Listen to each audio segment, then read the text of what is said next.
your campers. Just going to do your video handover on your Independence. It's a silver 2015. So start under the bonnet. We've got the washer fluid over here in this reservoir on the left. Engine coolant from this reservoir at the top. See, it's perfectly between the min and the max. Engine oil goes in through this cap here on the left hand side, and then you check your engine oil from this dipstick over here.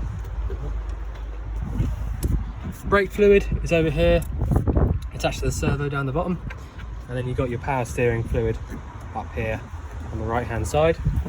If you need to get to your engine battery, it's nice and easy, not under the bonnet but just down here, which by the way you shouldn't have to do for a long time, because I actually replaced this yesterday because it was a little bit flat, so we replaced that.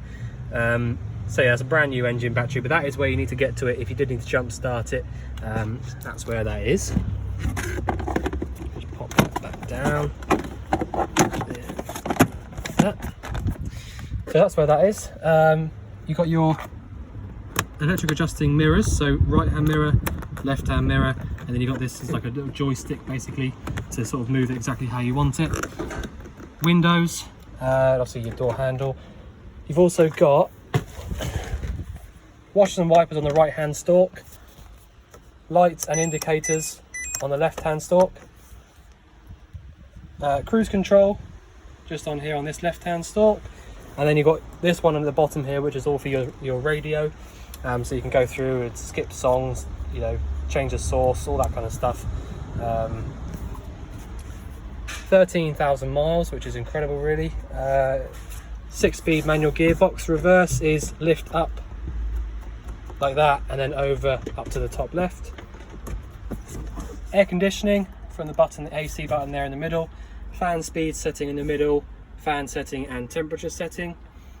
You can lock and unlock the cab from inside using that bottom button, and your child lock on and off switch is at the top. Hazard lights are up there in the middle, and then obviously you've got your main stereo system there in the middle, which is the original Peugeot setup, which is always nice. Inside this side sliding door, there's only really one thing to show you, which is this pole here. Now they thought about that, which means that basically if you have this door open, you can have your table here hooked on from here, either inside on the rail they've got on the inside, or outside, so you can actually have the table set up outside with some chairs either side, which I think is really nice. So you know, they've thought about that. So that's what's there on the other side. Around the back is quite important. You've got a carbon monoxide alarm up here, which is just fitted as standard. You've also got your hookup point just here. So if you're on a campsite or at home, that's where you hook up. The nice thing about these being X-Mobility vehicles is that you can actually plug the hookup cable in and run the cable down here and close the door totally shut and locked. So you can literally leave it hooked up and have the back door closed and locked, so that you don't actually have to worry about anyone going near it or, you know, anything like that. You can totally lock the van up with the hookup still plugged in if you wanted to. You've also got the gas locker down here, so you've got space for a 907. This is a 904 bottle, and you can get a 901 as well, which is even smaller. But these do last a lot longer than you might think. So these are really, really good bottles actually. But if you wanted to, the next bottle you can get a 907, which is probably about this big in comparison. And these regulators literally just twist off of the top of these bottles. So, a bit awkward to show you because it's sort of back to front, but round to the right, clockwise, is off, like that. And if you go all the way, so you don't have to go really, really tight, just like that, like I just showed you, and then turning it on anti-clockwise, like that. So I'll leave it off for now. If you remember to go all the way on or all the way off when you do that, you won't be able to get confused as to which way is on or off. Just like a little tip to remember. So if I just put that back on now, so slide it up from underneath, push it all the way on, turn the top one, turn the bottom one, that's it. Totally locked up and sealed. There is a hole in the bottom of that, a gas dropout hole. So basically gas is heavier than air, so if there was to be a leak from anything in there, the gas would find its way down and go straight out underneath the van instead of inside the van. So, you know, the UK regs say that it has to be in a contained, sealed box like that. So that's exactly how it should be. Got space for a little bit of storage under here, not a lot because of the electric motor for the bed, to be honest, but there is a load of space down the side here.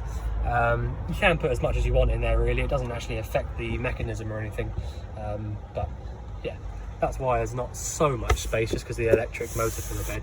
But there you go, that's that.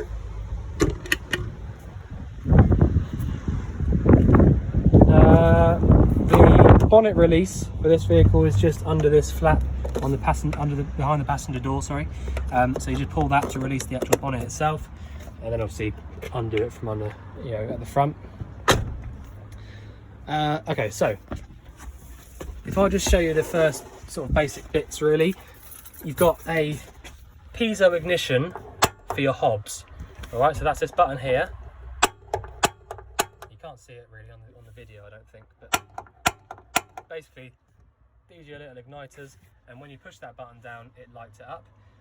If you want to, you can get a little long reach lighter, which works just as well, and it sort of saves. Sometimes these piezo ignitions, because they're quite close to your fingers, they can get a little bit, you know, if it doesn't light up, you know, first time, it can be a little bit hot, you know, when you first light it up. So if you want to, you don't have to, but you can get like a lighter or something just to make it a bit easier to light up. It's up to you. But obviously I have checked that they both work, and they do. You've also got a thermocouple on each of these, so that basically senses the burning gas coming through, and if the flame gets blown out by the wind or someone blows it out, for example, the thermocouple will stop any excess gas coming through after about sort of 10-15 seconds or so. So basically you won't be able to fill the van right up with gas, essentially. The fridge couldn't be any easier. Open it up from this side, and you've got a main on and off switch here on the left hand side. So it's on at the moment, which is why you've got all these lights on. Oops, sorry. If I turn it off, push and hold,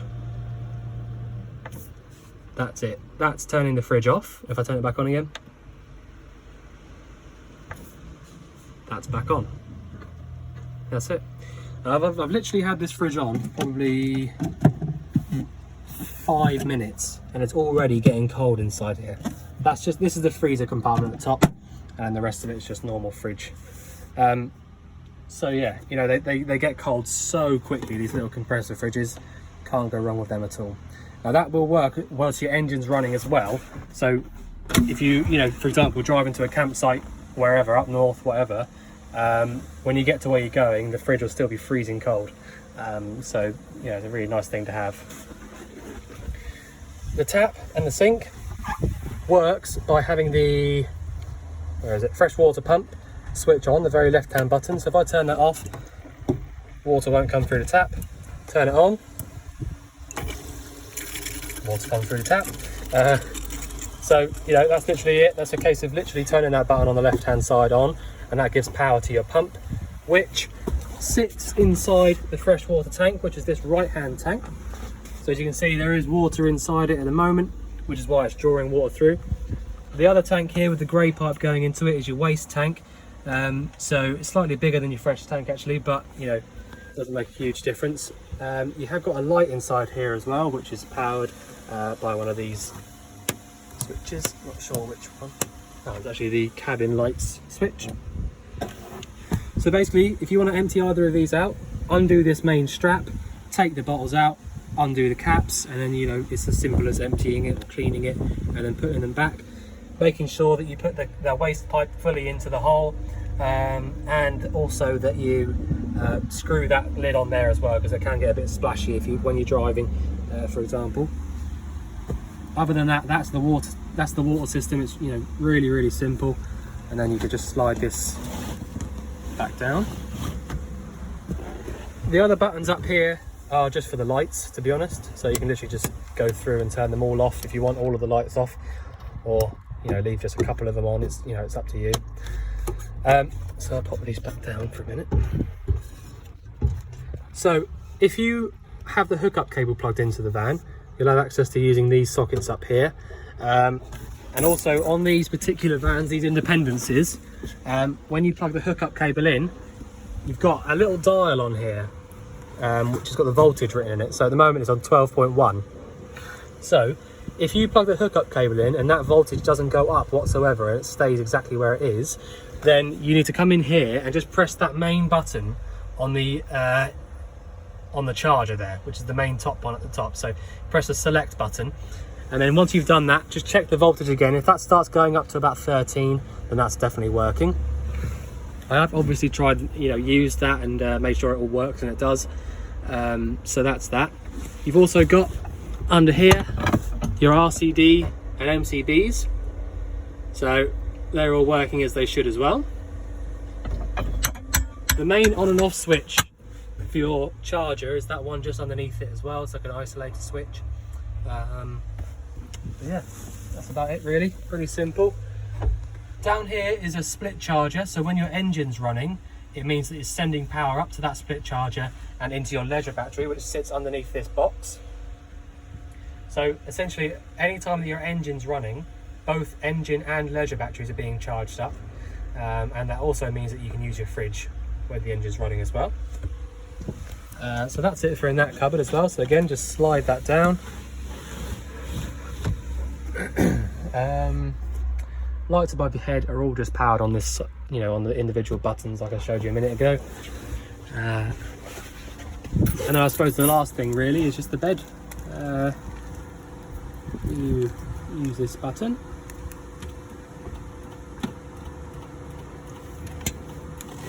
There you go. So if you just lift it over a little bit like that to get it to come away from that on and off switch there, and make sure that it's on. And then just push and hold the A button to get it to come out. And once you've got it to where you want it, you can obviously let go of that. And then once you want to put it away, push and hold on the B button. Just give it a little bit of help. They're not the best really. They're not the best, like the most powerful, if you like, of motors, but they do the job. So just give it a little nudge if you need to every now and again, but you shouldn't really need to. And then go all the way down, push the button down so it's off, and then this button won't do anything at all. Alright, so that's about it really. All the buttons off. Voltage is pretty good at 12 volts. That's perfect really. And then you've got a 12 volt point there as well, and a USB, well, a couple of USBs actually, that's nice, in there. So yeah, I think that's about it really. I don't really know if there's much else to show you. You've got these little bits in here which open up the window, and then you literally just push it back whilst giving them a little squeeze like that, and that's it. So I think I've covered about all I can show you. If you think I've missed anything out, then obviously let us know, but otherwise I look forward to seeing you soon to collect your van. Thanks very much.